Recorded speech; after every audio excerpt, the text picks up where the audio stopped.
Hey everybody, Superfly Gaming back here with another video, and today we're going to be covering another episode of Spiffo School, and in this one we're going to be talking about the trusty baseball bat, a popular cult icon, particularly in zombie films like The Walking Dead, The Last of Us for example. So let's see how it works in Project Zomboid.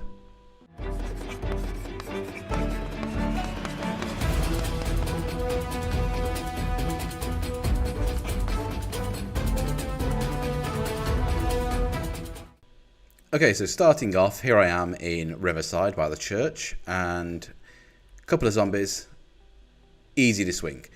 The thing about the baseball bat is it does have a good reach, and it is particularly powerful. One thing I really like about it as well is the ability to knock back the enemies, the zombies onto the ground. I'm just running away from them here because I'm scared.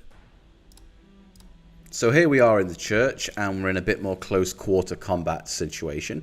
As you can see, I'm quite a bit swamped with zombies here, but the baseball bat is particularly useful against single zombies usually, maybe one or two or three, but in this kind of situation it's a bit more tricky to use, as you can see. I would say the benefits of this weapon is it has a good knockback. As you can see, it's knocking them all on the ground quite quickly, but because there's too many of them, it's kind of difficult for me to just quickly tap them on the head with it.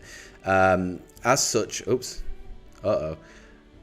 good job for God mode. For those who haven't seen it before, for reference, I put God mode on to do a demonstration. I'll take it off shortly after to show you some more effects of the weapon. So here I've got debug mode switched off, and I've got quite probably the same amount of zombies as I did inside the church coming at me, but a bit more spaced out. The baseball bat really has quite a good long range, but I do feel it is a little bit too close for comfort still, because it's, even with these swings, it's still quite far away. But as you can see, it's very effective against knocking them down and killing them. The baseball bat is actually, I'm taking them on one-on-one here, but it is capable of taking two zombies out at once, but I don't have that on myself. It's also a really durable weapon, and it's probably one of the better ones in the game, I would say, and it's a good for a starting weapon.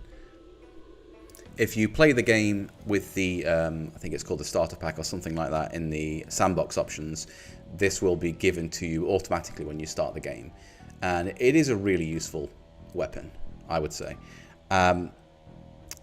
It's not particularly good at breaking down doors. I myself carry around a spiked baseball bat, and it doesn't really deal much damage. I mean, this only deals about 5 damage to a door, compared to the axe, which was 35. So not an ideal situation really for getting into locked places, unless you're going through the window.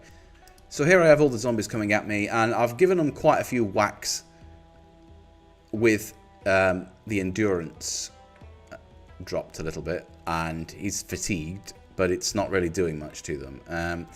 And like I've said this before with the axe, it's the kind of thing where you're going to get swamped quite easily, and you'll see in a second. And as you can see in my frantic efforts, I'm trying to save him by putting God mode on, but it doesn't work, unfortunately. So let that be a lesson to you that it doesn't particularly work all the time, this baseball bat. Again, the same kind of situation with the axe. You are going to get into a lot of trouble very quickly if you become overconfident with it, because like all weapons, when you're fatigued or when you're overheated or any kind of mood that affects you, it's going to seriously start to affect your combat effectiveness.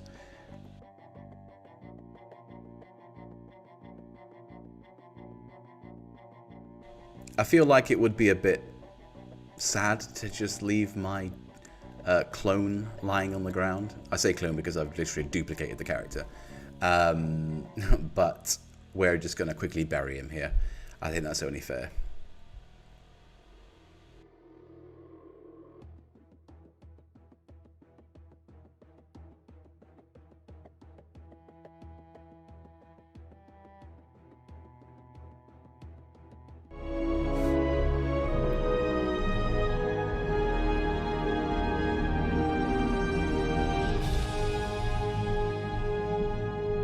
The baseball bat can be found in numerous locations. It's usually located in, you can find them in wardrobes in people's houses. You can find them in bedroom wardrobes particularly. in survivor houses, in drawers and cabinets. You can see them sometimes in grocery stores and some of the petrol stations as well, gas stations. Also found in sports shops like this one here in Go for Sport, Time for Sport in Riverside.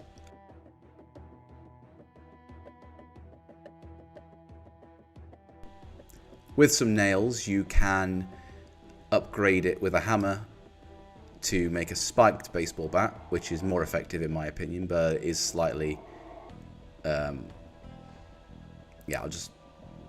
there we go. I'll cover this in another video though, so stay tuned for that one. Okay, so here we are again on the Project Zomboid Wikipedia page for the baseball bat. We will always do this when going over items, just to describe more detail about them.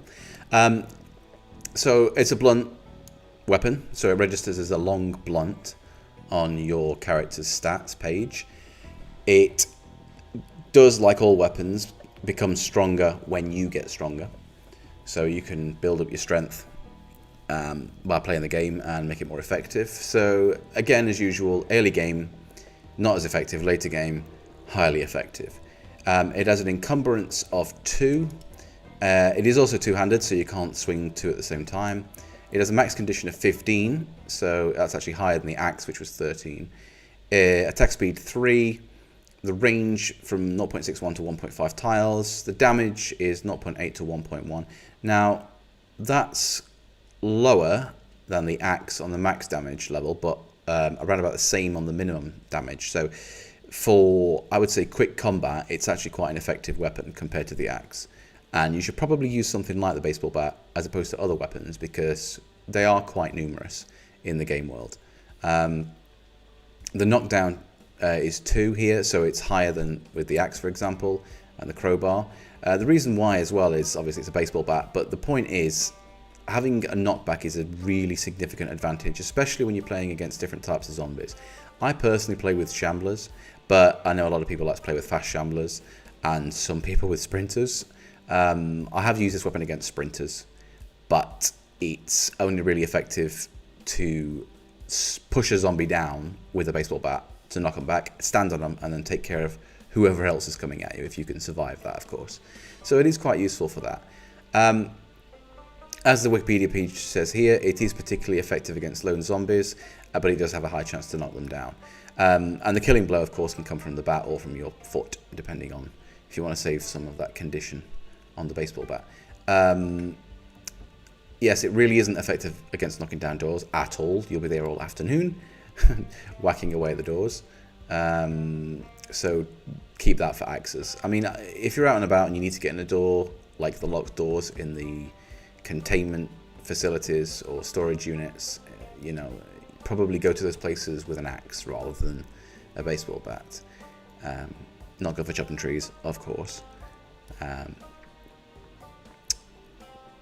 When it comes to repairing it, it's, for some reason, a lot worse than it was with the axe, if you remember the axe. Here, for example, you need 2 units of wood glue, and it potentially repairs 20% with a success rate of 35%.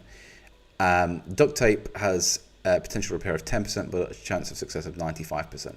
And this is really important as well. Make sure you pay attention to this. I mean, the whole point of this school is to help new players mostly, but you know, even with me, I didn't know until a few weeks ago that you're wasting your resources for different items, repairing them with things that don't really repair them. Like for instance, with the axe, the wood glue is extremely effective, but here, obviously, with a baseball bat, it's terrible. So take care when using repair items.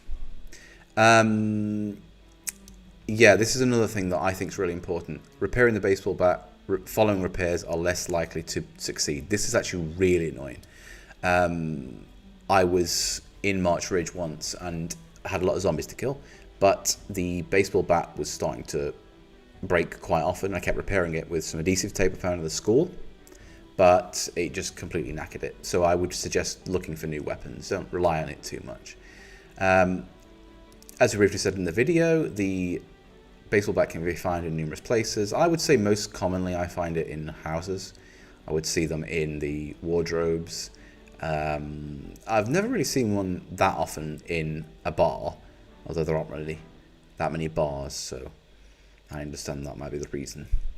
Storage units as well, you know, like I showed you in the video, sports stores, you should always find one there.